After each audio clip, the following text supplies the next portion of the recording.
से लगाया। जब मैया आगे बढ़ी तो क्या देखा, सभी देवताओं के आसन लगे हुए हैं और सभी यक्ष किन्नर इत्यादि जिनको भी बुलाया सब बैठे हुए हैं, ब्रह्मा इत्यादि सब बैठे हैं। लेकिन भोले बाबा के लिए न तो कोई आसन और न भोले बाबा के लिए कोई निमंत्रण। सती ने देखा सबके आसन लगे हुए हैं, सबकी चौकियां लगी हुई हैं। इतना बैर मेरे पति से, अरे बुलाते नहीं लेकिन कम से कम हो उनका आसन तो लगा देते। आसन भी नहीं लगाया। और जब आसन को नहीं लगा देखा, सती मैया कहने लगी कि जगत जग दारुण दुख नाना, जब दुख दारुण दुख नाना,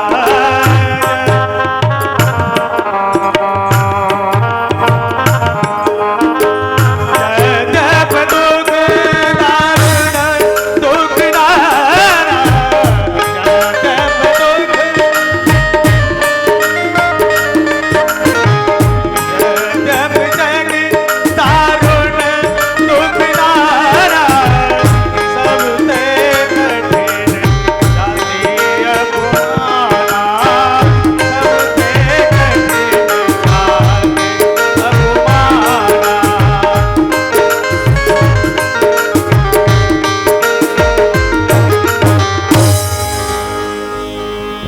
सबसे कठिन जाति अपमाना। कहते हैं कि एक बार व्यक्ति गोली के मारने से बच सकता है ना। व्यक्ति के अगर गोली लग जाती है तो गोली के लगने से तो व्यक्ति बच सकता है, लेकिन जिस व्यक्ति का समाज में अपमान ही हो जाए, जिसकी मान प्रतिष्ठा चली जाए, वो गोली से भी बढ़कर है। वो जो है गोली से भी बढ़कर है। इसलिए कि सब ते कठिन जाति अपमान, अपमान से बढ़कर जो है कोई ही दंड नहीं है। आज वही मैया सती को अपमान झेलना पड़ा। और जब अपमान झेलना पड़ा, कहते हैं कि संत शंभु श्रीपति अपबारा,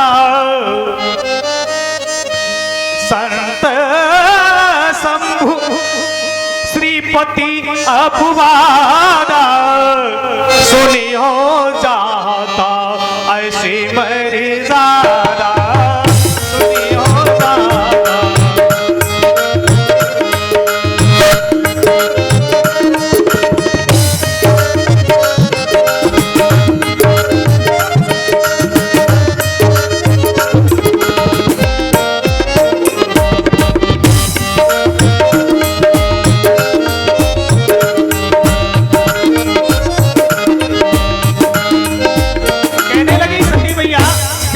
उन्होंने कहा, देखा कि बाबा का कोई स्थान नहीं है, तो चिल्ला करके कहने लगी कि कभी किसी ने इतना बड़ा अपमान भोले शंकर का होते हुए देखा। और हे सभी देवतागण यहाँ पर जितने भी बैठे हुए हैं, यक्ष गंधर्व गंधर्व इत्यादि, क्या कभी तुमने भगवान भोले शंकर की किसी के मुख से इतनी बड़ी निंदा देखी सुनी है? और जिसने भी भगवान भोले शंकर की अपने कानों से निंदा सुनी, वो व्यक्ति नरक का कामी होगा। इसलिए मैं तुम्हें सबको सचेत करती हूं कि जहां पर मेरे पति का अपमान हुआ, जहां पर मेरा अपमान हुआ, मैं इस यज्ञ को ही पूर्ण नहीं होने दूंगी, मैं इस यज्ञ को पूर्ण नहीं होने दूंगी। इसलिए सभी देवतागण देव इत्यादि कान खोल करके सुन लीजिए, मैं अपने शरीर का परित्याग ही कर दूंगी। एकदम मैया सती ने जैसे ही क्रोध में भरी, और क्रोध में भर करके मैया अष्ट एकदम विशाल मूर्ति वही, एक मां सती स्वयं दुर्गा स्वरूप थी। मां सती स्वयं दुर्गा स्वरूप थी। और ये बात उन्होंने पहले ही महाराज दक्ष के यहाँ, अभी जैसे कि मैंने कथा बताया, महाराज दक्ष की प्रार्थना पर पहले ही उन्होंने कह दिया था कि मैं तुम्हारे यहाँ आऊंगी जरूर, लेकिन जिस दिन तुम्हारे यहाँ मेरा अपमान हो गया उस दिन मैं अपने इस शरीर को त्याग दूंगी। ये पहले ही कह दिया था उन्होंने। और फिर भी राजा दक्ष को ये सारी बातें भूल गए। जब अपमान हुआ एकदम उन्होंने अपनी विशाल जो है मूर्ति को किया, और विशाल मूर्ति को करके उन्होंने वायु इत्यादि प्राण को आचमन करते हुए खींचते हुए और उस यज्ञ कुंड में अपने शरीर का परित्याग कर दिया। जैसे ही मैया सती ने अपने शरीर का त्याग किया, सती की देह का त्याग को देख करके शिवगण सभी हतप्रत हो गए, बड़े परेशान होने लगे।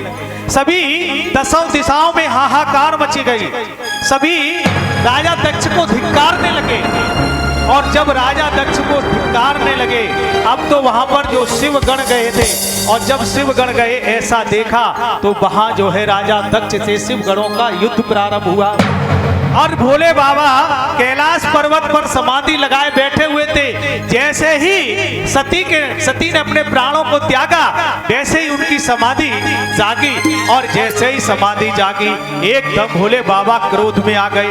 और क्रोध में आकर के उन्होंने एकदम अपनी जटा को तोड़ा, और तोड़ करके जैसे ही पृथ्वी पर फेंका, वहां एक वीरभद्र नाम का जो है स्वयं भोले बाबा का जो है स्वरूप महान विशाल प्रकट हो गया। बोले भोले शंकर महाराज की जैसे ही विशाल रूप हुआ, अब तो वो एकदम भयंकर रूप में आते हुए चारों तरफ त्राह त्राह मच गई। जितने राजा दक्ष की सेना थी, सभी सेना को जो है ध्वंस कर दिया, यज्ञ का विध्वंस कर दिया, युद्ध होने लगा। अब सभी देवता घबराने लगे, ब्रह्मा भी घबराने लगे, विष्णु भी घबराने लगे। कहने लगे अब तो महाप्रलय आ जाएगी, अब इस प्रलय से कैसे बचाया जाएगा। युद्ध होते होते भोले बाबा ने क्या किया कि महाराजा दक्ष का सिर ही धड़ से अलग कर दिया, काट दिया। जैसे ही धड़ अलग किया, अब उनका क्रोध शांत नहीं हो रहा है। ब्रह्मा जी आए, विष्णु जी आए, सभी आकर के कहने लगे हे भोले बाबा इनको क्षमा कर दीजिए। और कहने लगे कि हे भोले बाबा मेरी विनती सुनो। कहते हैं कि दिल तुझको दिया ओ भोलेनाथ, दिल तुझको दिया ओ भोलेनाथ, दिल तुझको दिया ओ भोलेनाथ।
दिया मेरे भोलेनाथ, दिल तुझको दिया मेरे भोलेनाथ।